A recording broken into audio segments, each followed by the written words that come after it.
kabarnya hari Jumat ini? Anda semuanya? Alhamdulillah. Oke. Sudah nggak ada jadwal kuliah lagi ya hari ini? Nggak ada, Bu. Nah, sebelumnya Ibu mengucapkan terima kasih banyak atas kehadiran Anda semua di ruangan ini di hari Jumat ini di pukul 10 ini. Dan sebelumnya Bu Devi juga mengucapkan selamat datang di kegiatan bimbingan kelompok ini. Sebelumnya ada yang pernah ikut kegiatan bimbingan kelompok? Pernah. Ya, ada yang pernah, ada yang belum. Untuk kegiatan kita nantinya agar berjalan dengan lancar, kita nanti bisa mendapatkan keberkahan dari apa yang kita bahas. Kita awali dengan doa dulu ya. Adakah di sini yang bersedia untuk memimpin doa? Oke, alhamdulillah. Ya, silakan dipimpin berdoa. Sebelum kita mulai, baiknya kita berdoa menurut kepercayaan kita masing-masing. Berdoa mulai.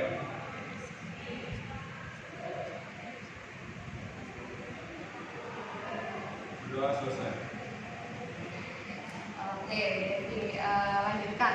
Tadi ada yang sudah pernah ikut bimbingan kelompok, ada yang belum pernah ikut bimbingan kelompok. Baik yang belum pernah atau sudah pernah, boleh review lagi ya tentang tujuan kenapa sih Anda ada di sini, Anda mengikuti bimbingan kelompok.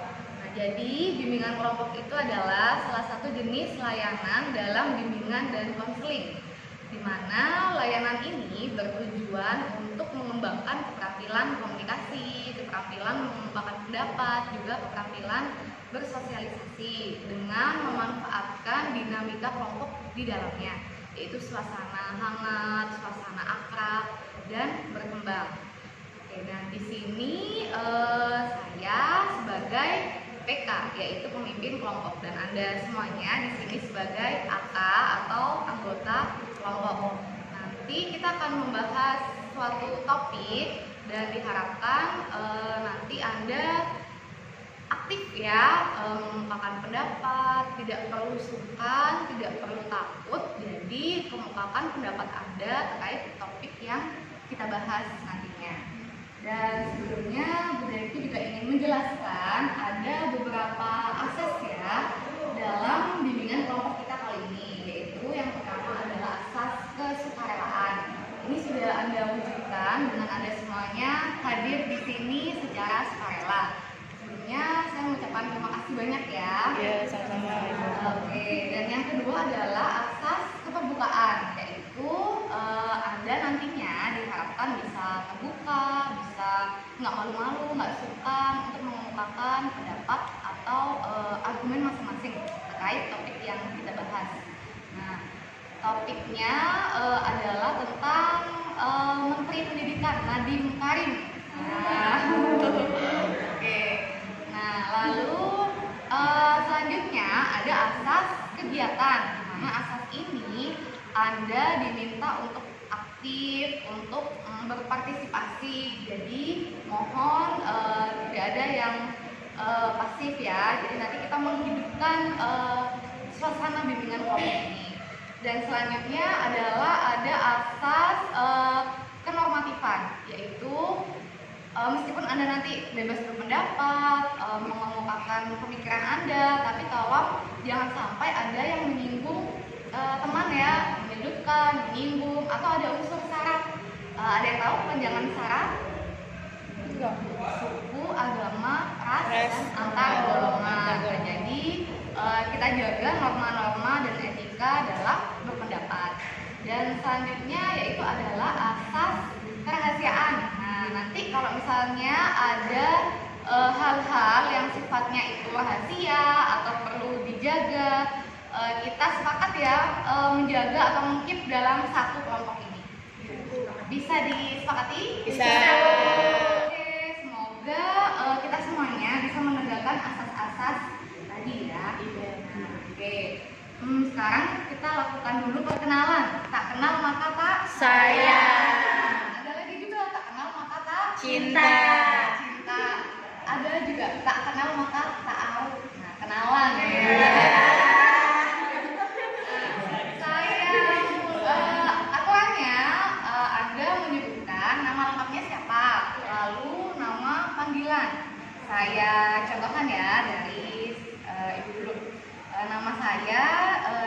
Ratnasari, panggilan saya Devi. Nah, seperti itu.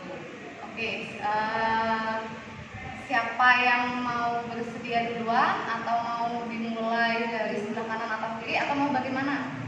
Kanan kiri. Kanan. Kanan. Ya, dari Jen. Belakang. Oke. Hai teman-teman. Hai. Nama saya Cahaya Koinulillah, panggilnya Cahaya. Hai semua, nama saya Cesena Pratiwi, biasa dipanggil Cesa. Hai semua, nama saya Mia Apriani Fauzi, dipanggil Mia. Halo, nama saya Isti Pratawi Putri, biasa dipanggil Isti. Hai, nama saya Manan Sari, biasa dipanggil Lema. Halo, nama saya Nur Siti Syarifah, biasa dipanggil Ipa. Halo guys, nama saya Mega Junior, dipanggilnya Mega. Halo, nama saya Talia Sonia Cidewi, biasa dipanggil Talia. Halo, nama saya Siva Yunisa Panadila, biasa dipanggil Siva.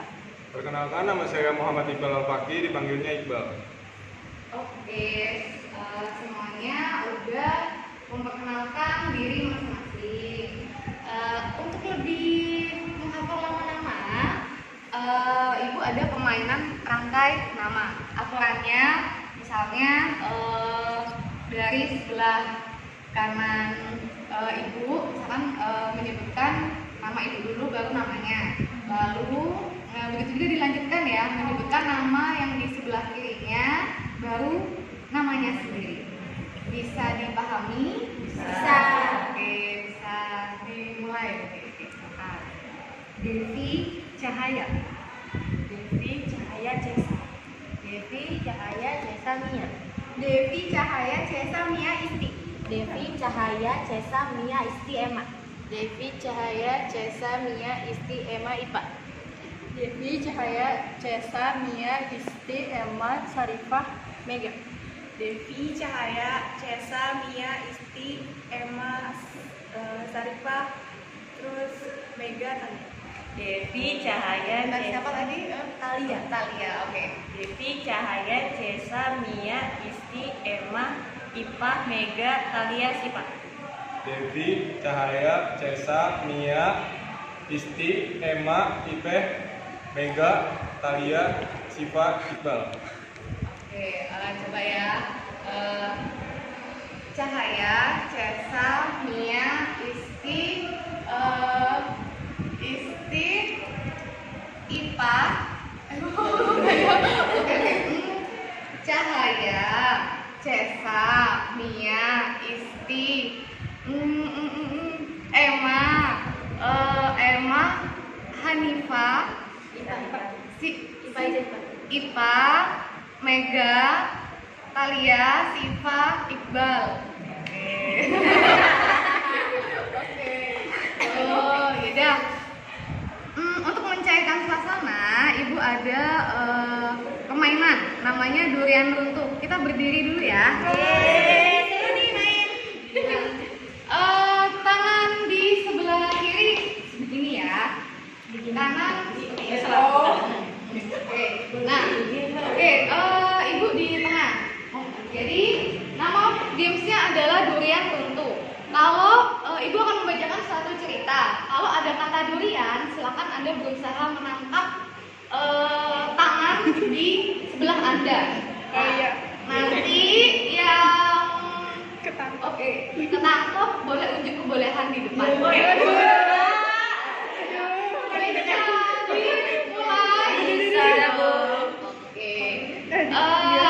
Suatu hari aku diajak oleh pamanku berkunjung ke suatu dusun. Nah, dusun itu memiliki banyak sekali kebun. Ada buah nangka, ada buah mangga, dan juga durian.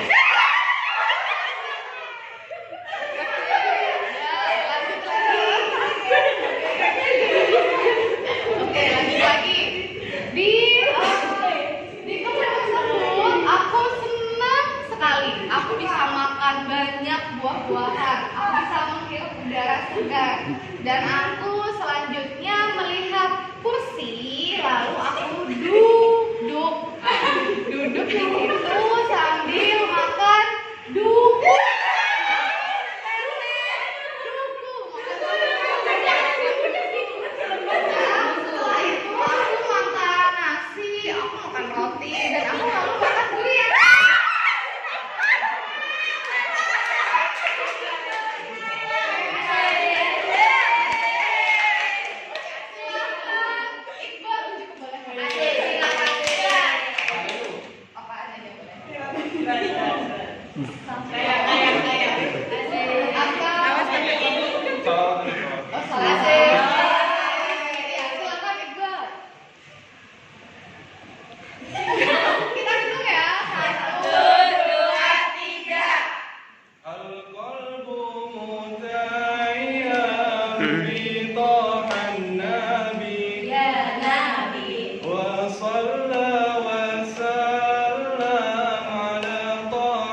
Oke, bagaimana suasana hatinya saat ini?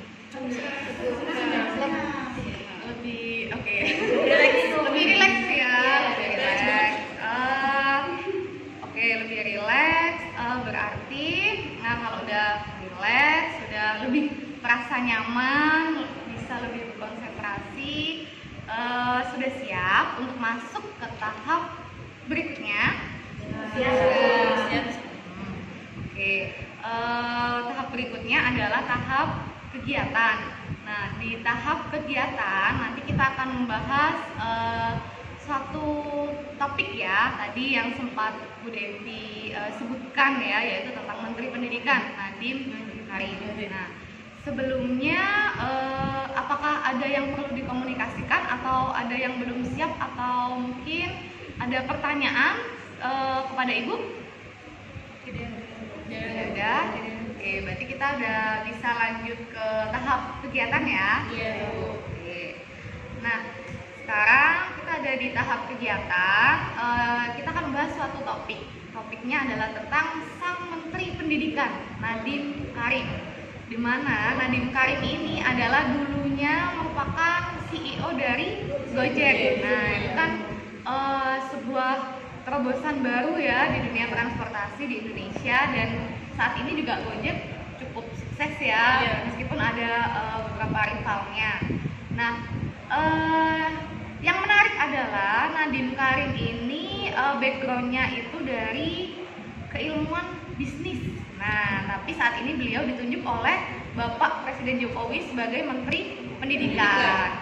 Nah, ini kan Anda sebagai mahasiswa di bidang pendidikan. Nah, yang pertama adalah apa yang Anda pikirkan atau apa yang ada di pikiran Anda terkait situasi ini, terkait kebijakan Bapak Presiden tentang Menteri Pendidikan Bapak Nadiem Makarim yang merupakan juga Menteri termuda di Indonesia. Oke, silakan pendapatnya, boleh pro boleh kontra. Jadi sepemikiran Anda ya, apa yang ingin Anda ungkapkan. Siapa yang mau duluan? Oke, Cahaya. Ya, saya mau berpendapat kalau saya sih sebenarnya kurang setuju dan lebih khawatir sih. Soalnya kita ketahui kan si Bapak Nadiem, beliau ini background itu bukan pendidikan dan dia itu tidak mengerti bagaimana standarnya pendidikan. Jadi ketika misalkan dia menjabat tidak sesuai dengan bidangnya itu, bagaimana nanti dia mengatur peraturan-peraturannya, terus kayak kurikulum dan sebagainya. Sedangkan kita ketahui Indonesia itu kurikulumnya itu sudah sangat rumit, udah benar-benar kayak padat sekali, dan itu dirasakan sama adik-adik termasuk saya juga sebagai mahasiswa yang merasakan kurikulumnya itu udah sangat padat. Nah, ini sekarang yang memegang itu bukan backgroundnya dari pendidikan. Jadi saya tuh sebenarnya khawatir nih gimana nanti ke depannya. Dari Mbak Cahaya mengungkapkan bahwa istilahnya kurang agak ragu ya, jadi kurang sepakat kalau Menteri Pendidikannya backgroundnya itu bukan pendidikan, apalagi saat ini mungkin ada beberapa tantangan dan permasalahan di dunia pendidikan seperti itu. Bagaimana, ada pendapat lain? Apa yang Anda pikirkan terkait Menteri Pendidikan kita saat ini, Bapak Nadiem Makarim? Ya, Mbak Kalau Cahaya. saya malah lebih berbalik ke Cahaya. Kan balik lagi dia kan masih muda ya Bu ya. Mungkin juga dia lebih tahu nih tentang lingkungannya seperti gimana, yang seharusnya dibutuhkan untuk masyarakat itu seperti apa gitu. Nah, mungkin dari Pak Jokowi ini mengambil Pak Nadiem Makarim ini untuk kayak biar lebih tahu nih gimana sih tentang masyarakat ini kalau di bawah itu seperti apa gitu. Jadi ada solusi sebenarnya sih Bu, biar kayak lebih membatasi juga kayak Pak seharusnya seperti ini, kurikulumnya begini. Ya seumpun dia tidak ada di bidangnya, tapi kan berbalik lagi Bu, pengalaman yang lebih dibutuhkan di sini. Jadi menurut Mbak Desa tidak masalah ya, meskipun backgroundnya bukan pendidikan, karena pengalaman Pak Nadiem juga sebagai pemimpin itu cukup banyak ya, dan mungkin siapa tahu ada terobosan baru dalam dunia pendidikan. Ada lagi yang berpendapat tentang Menteri Pendidikan kita? Apa yang Anda pikirkan? Oke. Kalau saya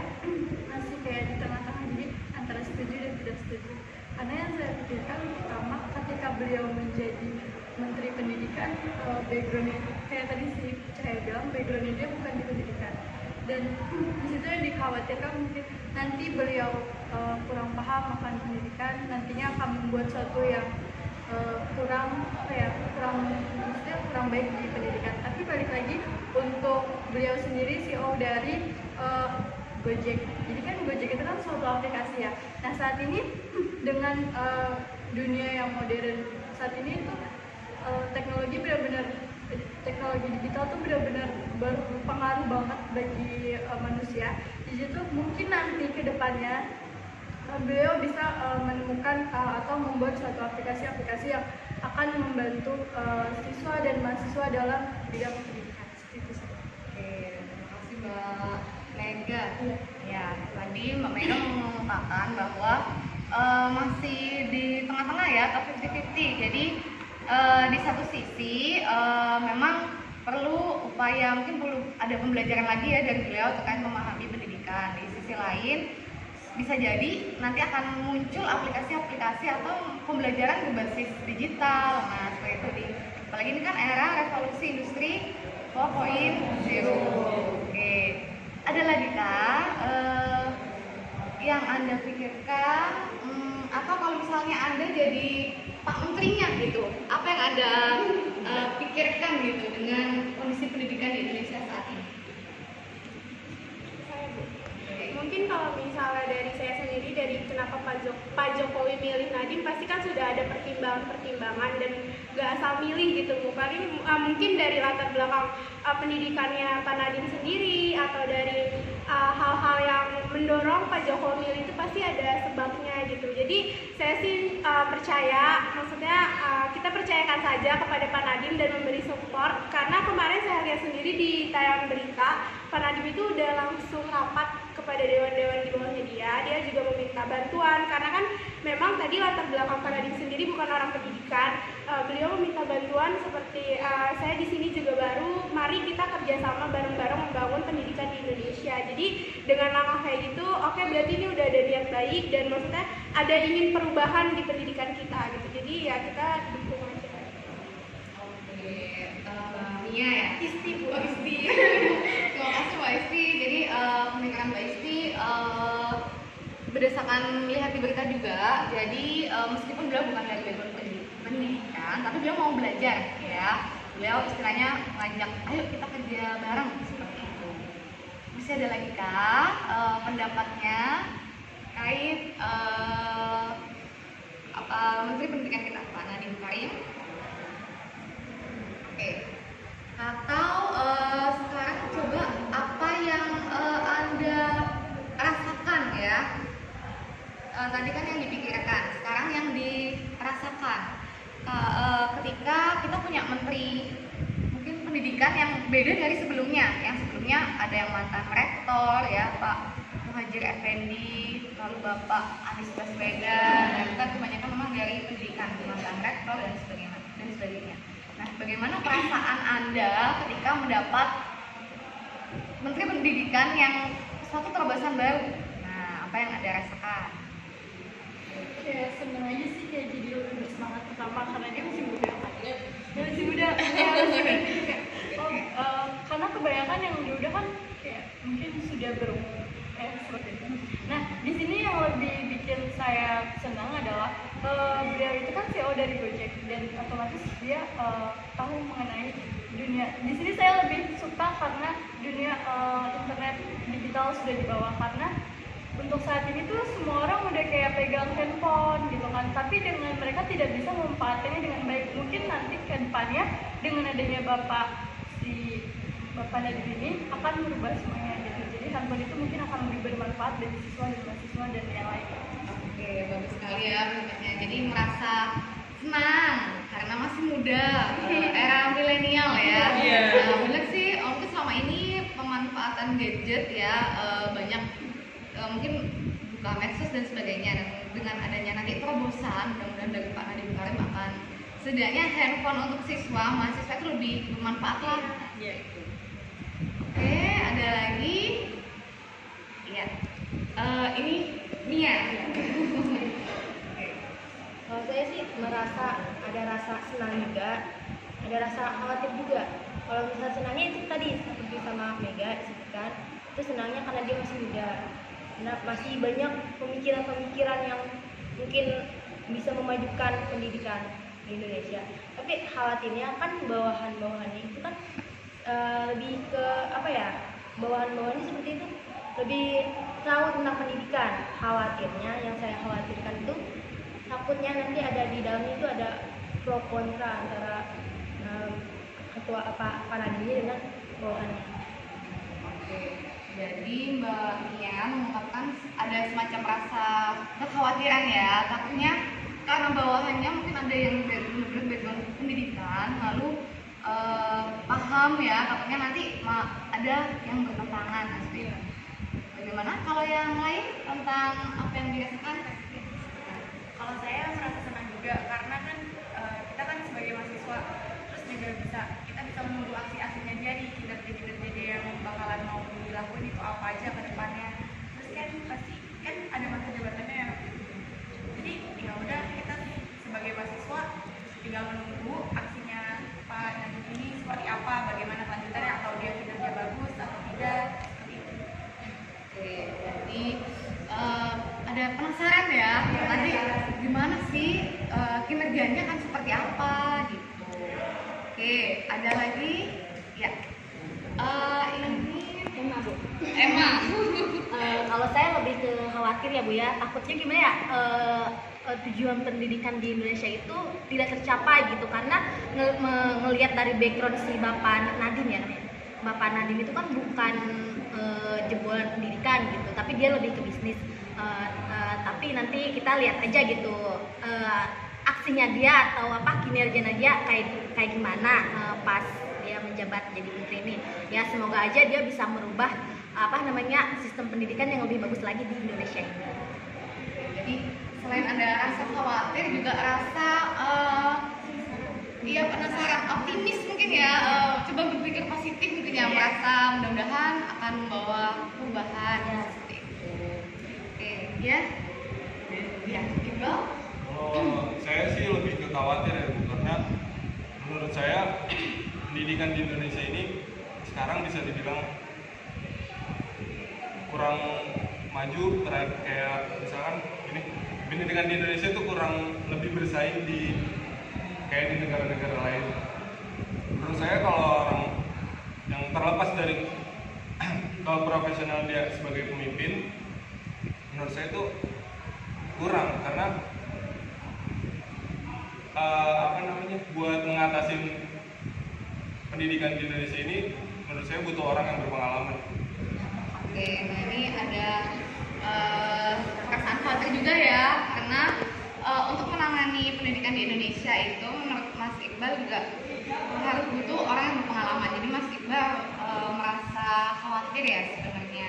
Oke, ada lagi kalau Ya kalau menurut saya juga sama sih, Iqbal khawatir juga. Dan kayak yang saya bilang, mungkin dia kan terlepas dari backgroundnya bukan pendidikan, itu takutnya nantinya pendidikan di Indonesia makin dirasa itu lebih sulit daripada sebelum-sebelumnya, dan makin membebankan entah itu dari siswanya atau ke seluruh orang yang akan merasakan apa dampaknya nanti.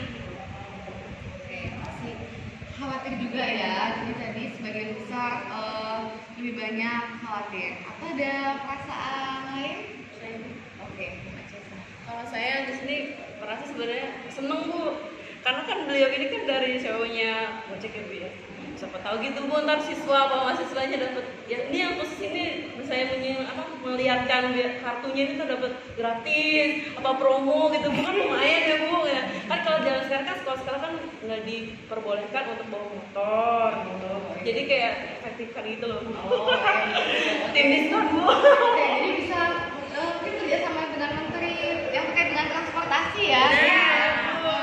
Dengan semacam tidak hanya ojek online, itu dengan busway atau apapun itu ada yang menunjukkan mungkin ada barcode bahwa ini pelajar atau apa, nah, sehingga lebih hemat. Ya betul sekali, apalagi anak sekarang kan biar nggak yang biar nggak semakin banyak yang bawa motor, sedangkan usianya masih di bawah 17 tahun dan mengurangi kemacetan juga ya. Benar, Bu.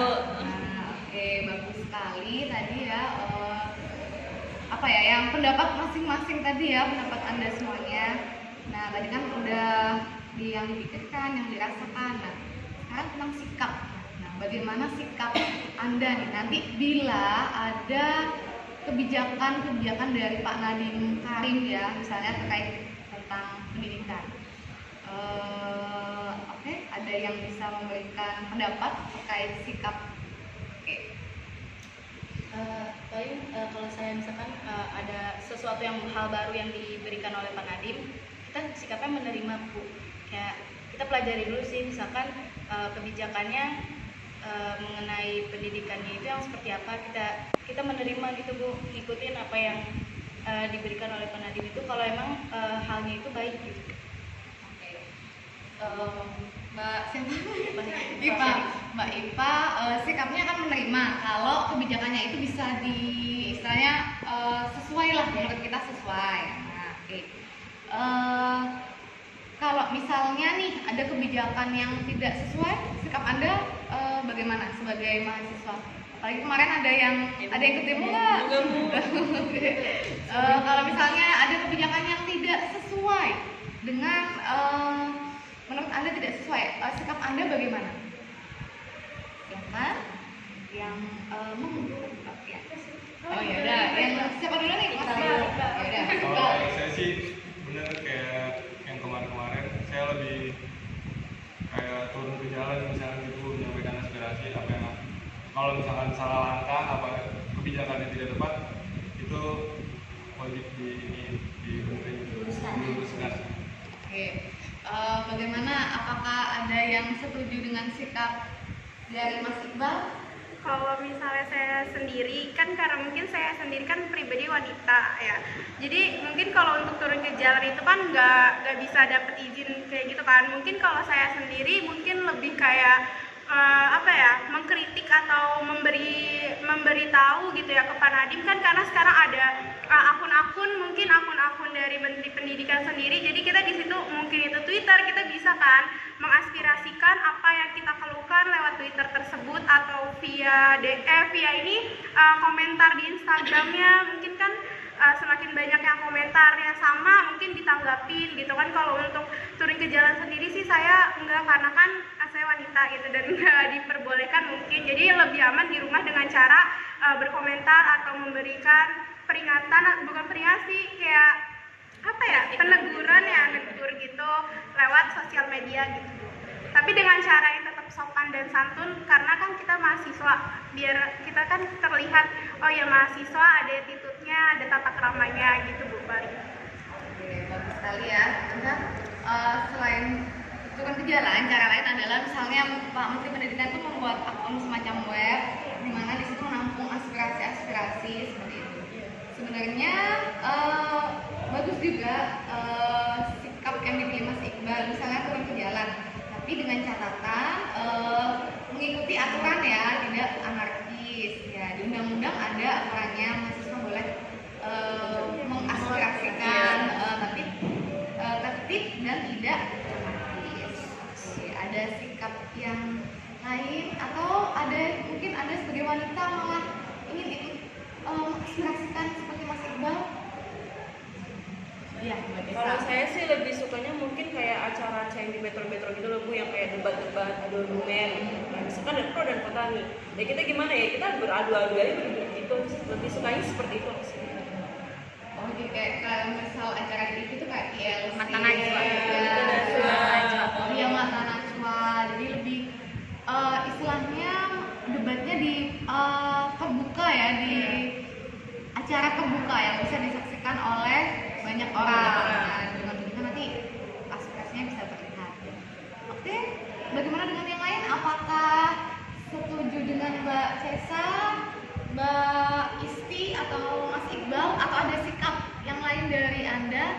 Atau kalau misalkan nanti nggak setuju dengan pendapat teman-teman, nggak apa-apa, disampaikan saja. Nah, bagaimana yang lain menyikapi kalau ada kebijakan yang sekiranya itu melenceng atau tidak sesuai? Atau bisa juga sikap Anda ketika ada kebijakan yang menurut Anda itu baru dan menantang. Misalnya apa yang Anda lakukan kalau misalnya Anda nanti jadi guru, nah ini kan bentar lagi lulus ya, sudah semester 7. Nah apa yang Anda lakukan misalnya nanti sebagai guru BK terkait kebijakan yang menantang, misalkan ada BK, nanti ada portal atau ada misalnya semacam akun web atau aplikasi. Nah sebagai guru BK sikap Anda bagaimana nanti? Silakan. Kalau untuk misalnya dari Menteri Pendidikan untuk kebijakan BK sendiri, kalau emang itu sesuai dengan kebutuhan siswanya, ya kenapa enggak, pasti kita dukung. Kecuali kalau misalnya itu kebijakan itu emang nggak ada manfaatnya gitu, maksudnya yang nggak penting gitu kan, karena kita BK sendiri kan sesuai dengan kebutuhan siswa. Kalau misalnya nggak butuh, kenapa harus dibuat gitu kan, kayak buang-buang anggaran aja. Lebih baik membuat sesuatu hal, misalnya aplikasi yang memang bermanfaat untuk siswa itu sendiri, yang sesuai dengan kebutuhan siswa gitu sih Bu paling. Kalau misalnya ada kebijakan yang sesuai dengan kebutuhan siswa, ya pasti kita dukung sebagai guru BK gitu. Kalau enggak ya kita bilang, Pak mohon maaf gitu, atau apa gitu. Ada yang lebih baik mungkin karena siswa butuhnya A bukan B istilahnya gitu. Paling gitu sih Bu. Oke, terima kasih Mbak Esti. Nah tadi udah dikemukakan ya tentang sikap ada yang akan lebih memilih untuk mengaspirasikan pendapatnya, misalkan dengan demo, ada yang lewat media, ada yang ingin debat di acara terbuka. Nah sekarang tentang tindakan. Nah kira-kira apa yang Anda lakukan misalnya untuk mendukung atau untuk membantu Pak Nadiem ini dalam memajukan pendidikan di Indonesia, apalagi nanti tahun 2045 Indonesia itu diperkirakan surplus jumlah penduduk usia produktif. Nah makanya disebut generasi emas 2045 dan pembentukannya dimulai dari saat ini. Nah apa Ibu ingin tahu masing-masing dari Anda apa sih yang Anda bisa lakukan untuk berperan mendukung Pak Nadiem ini, terlepas nanti kita belum tahu ya nanti beliau bagus atau enggak, sesuai atau enggak gitu. Setidaknya Anda bisa berperan dalam melakukan tindakan. Nah kira-kira siapa dulu yang mau mengemukakan tentang tindakannya di dunia pendidikan? Misalkan nanti saya, nah atau karena Anda kan guru BK, misalkan nanti saya akan itu Bu coba membuat materi siswa tentang apa atau apapun itu, silakan diungkapkan ya. Kalau saya gini Bu, misalkan sekolah ini kan kadang ada ya Bu yang terbuka atau tidak terbuka tentang terkait kebutuhan, baik lagi kebutuhan atau masalah setiap siswanya ini. Baik lagi kalau kita ingin lebih pendidikan ini lebih bagus lagi, seharusnya ada kerjasama dari pihak guru, kepala sekolah, termasuk juga sama guru-guru dan guru BK-nya ini untuk ke Pak Nadiem ini, kayak memberikan laporan gitu Bu, setiap bulan atau per tahun, apalah itu ke Pak Nadiem ini untuk kayak melihat, oh di kebutuhan di sekolah ini butuhnya ini, oh di siswa ini butuhnya ini. Jadi kayak laporannya itu juga berupa kayak RPL-nya apa yang diberikan gitu Bu. Jadi biar lebih tahu gitu Bu, apa sih kebutuhan dari sekolah, setiap sekolah-sekolah lah gitu. Seperti itu. Bagus Mas Lisa. Jadi tindakannya akan istilahnya lebih merumuskan nih kebutuhan siswa di Indonesia itu seperti ini gitu. Oke bagus. Ada lagi kan? Oke Mbak Esti. Kalau saya tindakannya ya sebagai nanti calon guru BK, saya sih lebih mengembangkan potensi dari peserta didik saya, baik itu bakat, minat, karena kan setiap peserta didik itu memiliki kekuatan, kelemahan masing-masing. Gimana caranya kita mengembangkan kekuatan ini dan meminimalisir kelemahannya untuk mempersiapkan dia di tahun 2045 ini gitu. Jadi dengan adanya dia, misalnya dia tahu nih kekuatan dia atau potensi yang ada di dalam dirinya dia bisa mengembangkan dan itu menjadi satu pegangan dia. Kalau nanti dia berperannya, oh ya gue punya satu yang misalnya penulis atau ada cita-cita jadi penulis dan dia emang punya bakat di situ, ya nanti dia produktifnya di penulis gitu. Jadi dia udah tahu nih nanti dia berperannya sebagai apa dan apa kemampuan apa yang dia bawa untuk tahun 2045 itu. Oke bagus sekali ya terkait dengan keminatan, pemahaman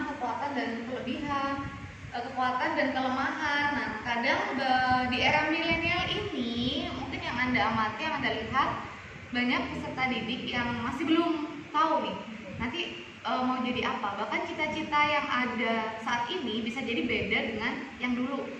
Kalau sekarang apa cita-cita yang banyak? YouTuber, selebgram, beauty vlogger, travel, ya, oke. Atau jangan di sini ada yang jadi YouTuber atau beauty vlogger. Nah, oke, bagus sekali ya tadi pendapat Mbak Isti. Tindakannya akan lebih siswa itu bisa tahu minatnya, mana kelebihannya, mana kekurangannya. Oke. Yang lain ada lagi yang tindakannya untuk memajukan pendidikan, membantu Bapak Nadiem Makarim juga. Nah, oke, Cahaya. Bukan dari siswanya aja, tapi guru-gurunya juga perlu nih. Soalnya kan guru-guru itu banyak juga yang udah istilahnya udah berumur pengalamannya. Nah itu untuk mengejar kayak masa sekarang itu kan rada susah nih Bu. Jadi tuh guru-gurunya itu dikasih pelatihan yang lebih banyak lagi. Misalkan bagaimana caranya menggunakan aplikasi-aplikasi yang mendukung mereka ketika mengajar. Kalau misalkan zaman dulu kan cuma di papan tulis ngomong terus ceramah. Nah sekarang tuh juga diajari nih guru-guru yang lama bagaimana caranya pemanfaatan media, misalkan menggunakan video atau membuat PPT atau mind mapping yang itu mempermudah siswanya untuk menyerap pelajaran gitu. Jadi tidak hanya berfokus kepada struktur pemerintahannya, tidak hanya siswanya, tapi gurunya pun harus menunjang untuk kedepannya pendidikan Indonesia lebih baik. Jadi semua aspek itu terlibat kalau menurut saya. Oke, terima kasih Mbak Cahaya. Jadi bagus sekali ya, perlu ada pelatihan untuk guru-guru ya, perlu mengupgrade ilmu. Guru BK juga di lapangan, makanya ada MGBK ya kan, untuk mengupgrade ilmunya. Jadi ada seminar, ada pelatihan-pelatihan biar lebih menguasai dan siswanya juga bisa memberikan pelayanan BK secara optimal. Ada lagi, coba tindakan apa sih yang Anda lakukan untuk mendukung program dari Bapak Nadiem Makarim nantinya di bidang pendidikan? Oke, tadi udah disebutkan ya, ada tindakan akan memberikan pelatihan ke guru, lebih melaporkan tentang kebutuhan siswa, lebih fokus ke peminatan. Nah, apalagi tindakan atau peran Anda nanti sebagai guru BK, atau barangkali Anda nanti kan sebagai orang tua ya, barangkali ada yang menikah nih, lulus kuliah, terus punya anak, terus sekolah TK. Bisa jadi mungkin Pak Nadiem Makarim masih menjabat jadi menteri ya. Nah, apa sih yang Anda lakukan misalnya nanti sebagai orang tua? Nah, tadi kan sebagai guru BK ya. Nah, kalau sebagai orang tua, apa yang Anda lakukan, Bu? Saya? Oke. Kalau misalkan saya posisinya menjadi orang tua gitu Bu, saya ingin anak saya itu sekolah di sekolah yang terbaik dengan fasilitas yang terbaik juga. Nah, sangat banyak sekarang itu sekolah-sekolah itu yang fasilitas sarana dan prasarana masih sangat kurang. Misalkan kayak letak sekolahnya yang terlalu jauh atau tidak ada jembatan penyeberangannya, terus mereka harus jalan kaki. Jangankan di daerah pelosok di ibu kota pun banyak sekali sekolah itu yang sangat berbeda. Misalkan sekolah A itu fasilitasnya lengkap, gedungnya bagus, semuanya ada kebutuhannya dari sarana prasarana. Nah, sedangkan sekolah yang B sama-sama di ibu kota tapi kelihatan dari gedungnya masih kurang memadai, alatnya juga masih kurang memadai. Nah, itu juga perlu dibenahi karena misalkan siswanya oke, dia tahu bakat minatnya, gurunya juga kinerjanya oke, profesionalnya oke, tapi kalau tidak ada sarana dan prasarana yang mendukung itu akan sulit dalam menjalankan sistem pendidikan gitu. Oke, bagus sekali ya pendapatnya. Atau ada yang kurang sependapat dengan Mbak Cahaya? Oke. Saya bukan kurang sependapat, iya kurang sependapat. Cuma di sini lebih, kalau tadi kan dari sikap dari orang tua. Jika nanti saya menjadi orang tua, mungkin pola asuh yang akan saya ubah. mungkin saat ini dengan kondisi seperti ini saya bersikap seperti ini. Tapi nanti ketika saya menjadi orang tua mungkin masanya bukan seperti ini. Jadi saya selalu mengupgrade bukan dari segi bukan hanya cuma guru saja, tapi di sini juga saya harus membimbing anak saya sendiri nantinya dengan pola asuh yang tentunya tidak seperti yang dulu dengan keadaan dan kondisi saat ini. Jadi selalu mengupgrade juga, jadi sambil belajar juga gitu. Bagus Mbak Mega. Jadi tindakannya adalah dengan memperbaiki pola asuh. Memang kan zaman dulu sama zaman sekarang beda ya. Memberikan pola asuh zaman dulu dan zaman sekarang itu beda. Apalagi sekarang anak-anak itu banyak tertarik dengan gadget, dengan handphone. Nah, jadi memang pola asuh dari orang tua juga perlu diperbaiki ya, dipilih pola asuh yang paling baik. Oke, ada lagi Kak? Ya. Kalau saya nanti misal jadi orang tua, saya akan memfokuskan anak tuh pada pendidikan agamanya dulu, akhlak. Kayak kalau misalkan dia udah pintar tapi nggak punya akhlak kan percuma. Nah gitu Bu, jadi kita dari dia kecil itu udah masukin dia untuk pendidikan agama, itu paling penting. Terus sama masalah akhlak, harus sopan pada orang yang lebih tua. Karena yang terjadi sekarang tuh makin maju zaman, makin rendah akhlaknya gitu Bu. Bagus sekali ya. Tindakan Mbak Ipa itu adalah sebagai orang tua pasti akan memilih pendidikan yang mengedepankan agama. Nah, oke. Dari tindakan-tindakan yang dipilih tadi ya dari teman-teman bisa menjadi suatu usulan juga ya bagi Pak Nadiem ya. Tadi kan kita sudah dapat nih rumusannya tadi berupa melaporkan kebutuhan siswa itu apa aja, ada pelatihan untuk guru, lalu kalau sebagai orang tua memilih sekolah yang terbaik, terutama juga sarana dan prasarana. Mungkin untuk masukan Pak Nadiem ya melengkapi sarana dan prasarana di Indonesia biar lebih merata ya, nah seperti itu. Dan ada unsur religi, nah ini yang membedakan pendidikan di Indonesia dan negara lainnya. Kalau di negara lainnya tidak ada kurikulum tentang keagamaan, tidak ada mata pelajaran agama. Nah ini sisi poin plusnya ya. Mudah-mudahan nanti Pak Nadiem bisa ya untuk mengedepankan sisi agama. Nah oke, selanjutnya bagaimana komitmen Anda dengan apa yang sudah diungkapkan tadi ya. Tadi kan ada yang misalnya ada yang merasa khawatir, ada yang akan bersikap menerima jika itu sesuai. Ada tadi juga beberapa sikap kalau misalkan ada kebijakan yang tidak sesuai akan menyampaikan itu dengan melalui media atau melalui misalkan demo menunjukkan aspirasi seperti itu. Nah kira-kira nih komitmennya apakah nanti jika itu terjadi gitu, apakah Anda juga bisa berkomitmen untuk melakukan pilihan tindakan Anda tadi, pilihan sikap, pilihan tindakan seperti itu. Bagaimana? Ada yang berpendapat misalnya ya, tiba-tiba Pak Nadiem Karim itu ternyata setelah 2 tahun menjabat ada kebijakan yang sangat bertentangan dengan pendidikan. Misalnya komitmen Anda tadi kan udah dipilih ya, akan mengaspirasikan seperti ini. Nah, kira-kira bagaimana pendapatnya? Kalau menurut saya gitu Bu, kalau selagi itu di pikiran saya itu masih benar dan masih emang harus dilakukan, kan balik lagi Bu, yang tidak terlihat atau yang terlihat kan tidak bisa diketahui nih Bu.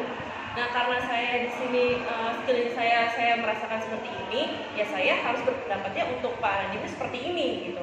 Tidak bisa harus beda-bedakan kayak saya bohong-bohongin di belakang gitu, nggak bisa gitu. Jadi saya harus sesuai gitu. Pak ini begini, nah ini sekolah sini seperti ini, Pak seperti ini. Jadi kayak harus apa adanya aja sih sebenarnya, berargumennya seperti itu. Terima kasih Mbak Sesa.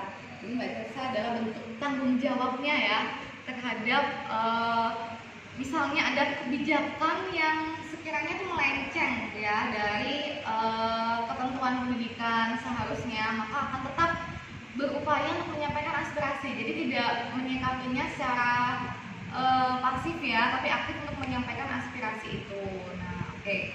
ada lagi pendapat lain terkait komitmen atau tanggung jawab nanti Anda sebagai pendidik, sebagai orang tua, nah saat ini sebagai mahasiswa terkait misalnya tentang kebijakan-kebijakan yang diambil oleh Pak Nadiem Makarim nantinya. Ada yang bisa berpendapat lagi? Saya. Iya, oke. Kalau komitmen saya, apabila terjadi ternyata peraturan yang dibikin Pak Nadiem ini misalkan itu ternyata benar dan itu bisa memajukan pendidikan di Indonesia, pasti saya akan mengucapkan terima kasih dengan cara komitmen saya menjalankan aturan yang dia sudah buat sebaik mungkin dan saya akan membuat bagaimana caranya itu suasana belajar itu menyenangkan untuk siswanya. Tapi kalau misalkan ternyata kebijakan yang dibikin oleh Pak Nadiem itu kurang tepat, saya akan menyampaikan aspirasi saya kalau misalkan ternyata itu tidak sesuai dengan kenyataan di lapangan. Seperti saya tidak mungkin akan melakukan yang seperti Iqbal lakukan, turun di jalan mungkin, tapi saya akan melakukan seperti yang dibilang sama Isti. Saya akan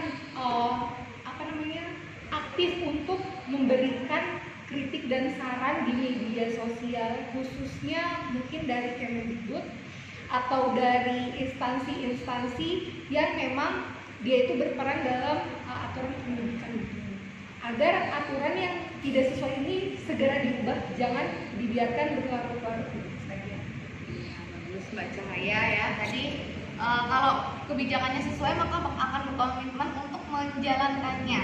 Tapi kalau tidak sesuai tentu akan komitmennya menunjukkan aspirasinya, tapi tidak dengan turun ke jalan, tapi dengan cara lain, misalkan melalui tadi media, web dan sebagainya. Ada lagi kah komitmen atau rasa tanggung jawab terkait kebijakan-kebijakan dari Pak Nadiem Makarim? Atau mungkin ada yang sependapat atau beda pendapat dengan Mbak Cahaya? Jadi kan ya, jadi pasti ada aja ya hal-hal yang nantinya gebrakan-gebrakan kita tunggu ya. Nah, jadi mudah-mudahan kita semua bisa berkomitmen untuk memajukan pendidikan di Indonesia.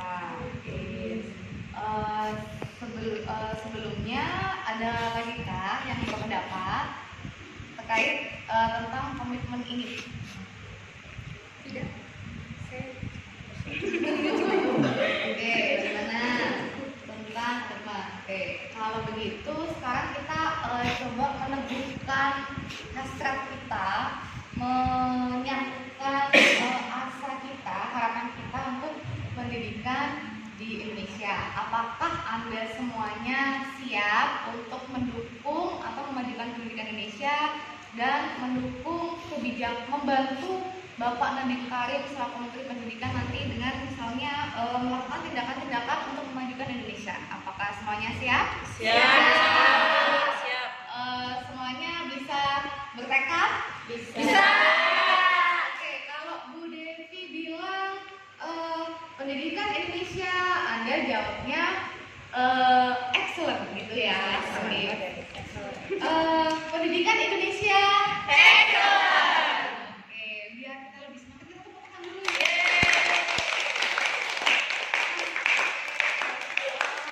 Oke, alhamdulillah tahap kegiatan sudah kita lalui. Tadi kita sudah saling mengemukakan pendapat tentang apa yang dipikirkan, apa yang dirasakan, lalu bagaimana sikap Anda terkait Bapak Nadiem Makarim yang menjabat Menteri Pendidikan, terkait dengan kebijakannya, terkait dengan nanti pemilihan gebrakan, tindakan yang terkait dengan pendidikan di Indonesia.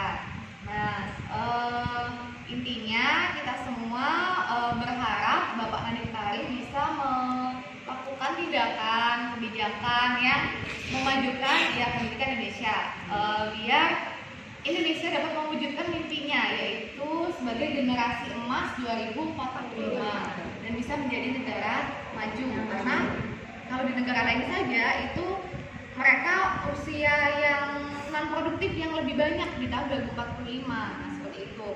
Otomatis nanti siapa yang akan memimpin negaranya? Nah, di negara maju biasanya ada stimulus, barang siapa yang mau punya anak 2 nanti akan dibiayai pendidikannya seperti itu. Nah, kita bersyukur ya ada surplus demografi seperti itu. Kita doakan Indonesia melalui kepemimpinan Bapak Nadiem Karim di era 2019 sampai 2024 ya, Indonesia jadi negara yang maju nantinya. Amin. Oke. Nah, sekarang kita di tahap pengakhiran. Nah, Ibu ingin tahu nih kesan-kesan Anda semuanya terkait kegiatan yang sudah kita lakukan di hari ini. Oke, siapa dulu yang mau mengungkapkan kesan-kesannya? Ya, saya menjadi di sini kesannya saya menjadi lebih tahu mana dari dampak positif, dampak negatif yang akan kedepannya akan kelihatan gitu. Oke, Mas Iqbal. Oke, kesan tentang dampak negatif, positif dan negatif nanti ke depan. Silakan, siapa dulu nih? Mbak Sweet. Kalau ke saya hari ini ya, jadi saya tahu sebenarnya gimana ya, awalnya tuh saya nggak tahu siapa sih Pak Nadiem itu, karena saya anak kosan, di kosan kan nggak ada TV, jadi saya nggak tahu informasi itu menteri yang baru siapa gitu. Jadi dengan adanya BKP ini menambah wawasan gitu. Ini Mbak Emma sama Mbak Iva janjian apa bajunya? Gratis kali ya Bu. Iya bener. Oke, jadi kalau Mbak Emma kesannya jadi, oh iya ya, jadi seneng lah ya, jadi tahu nih yang awalnya nggak tahu. Nah, Mbak Iva. Sebenarnya saya sama tadi kan ngomong kayak gitu. Awalnya saya tadi nggak tahu karena baru tahu namanya itu Nadiem. Masa kok gitu kan. Nah, terus tapi saya lihatnya di sosial media, di Instagram. Tapi itu jadi tren buat mendekan gitu loh Bu. Kayak misalkan enak nih Menteri Pendidikan, CEO Gojek, jadi ntar ada cashback kalau bayar SPP kan kayak gitu. Saya cuma tahu trennya doang, tapi nggak tahu mendalam kalau itu tuh ternyata ada CEO dari Gojek gitu. Oke, terima kasih Mbak Iva. Ada lagi? Ya, Mbak Isti. Kalau dari saya sendiri kesannya saya merasa senang ya, maksudnya di sini kan kita ada forum diskusi gitu kan, apalagi teman-teman yang ikut diskusi ini calon-calon guru dari kita pendidik, dan emang Pak Nadiem ini juga Menteri Pendidikan, jadi sejalan gitu. Jadi terus kalau dari pesannya sering-sering Bu adain BKP. Iya, buat nambah wawasan kan lebih enak gitu kalau sesama ada yang memimpin gitu, lebih leluasa kita berpendapat gitu kan, lebih tahu informasi lebih banyak gitu. Itu sih Bu paling.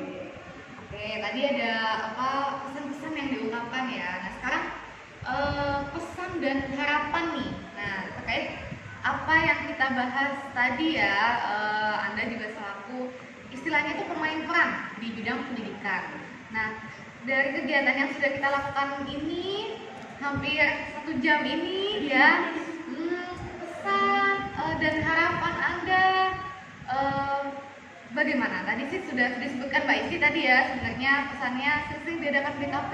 Nah, atau ada lagi pesan dan harapan teman-teman terkait kegiatan BKP kita kali ini tadi yang kita lakukan. Ya? Oke, harapannya misalkan pengen atau pesannya, silakan.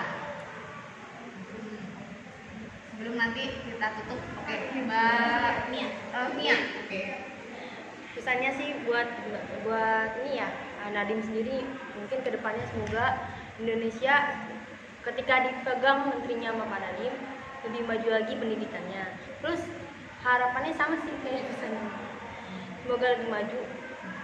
Oke, semoga lebih maju. Oke, ada lagi terkait pesan dan harapan terkait juga Pak Nadiem tadi, terkait kegiatan bimbingan kita hari ini, atau ada yang perlu mungkin masukan, perlu apa yang perlu ditingkatkan dalam kegiatan BKP, misalnya nih nanti seandainya kita ada kesempatan lagi kita melakukan BKP lagi, tidak menutup kemungkinan ya jika Anda misalnya ingin dilakukan BKP, silakan bisa menghubungi Ibu. Nah, oke.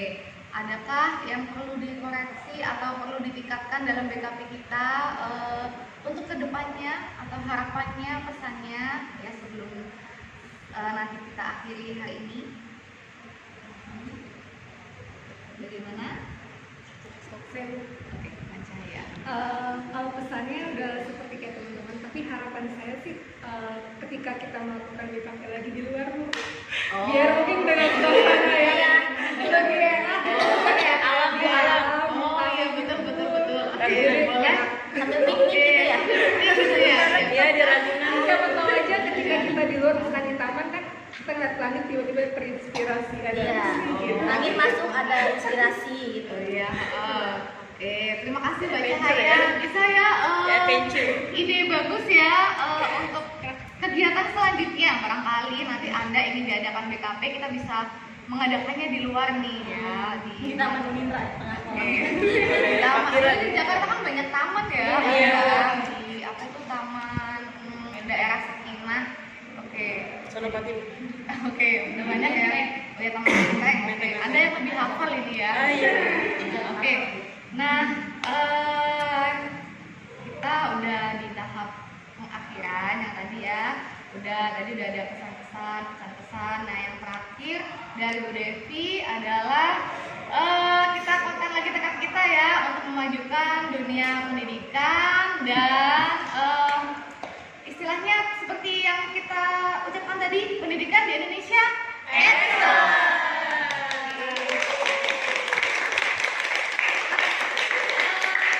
Diawali dengan doa, bisa diakhiri dengan doa juga? Bisa. Siapa lagi? Mas Iqbal? Lagi laki-laki. Alhamdulillah kita telah melakukan BKP. Ya, kita doa. Menurut kepercayaan dan agama masing-masing juga. Selesai. Oke, hati-hati pulangnya. Ya, begitu juga. Oke, saya akhiri untuk hari ini ya. Wassalamualaikum warahmatullahi wabarakatuh.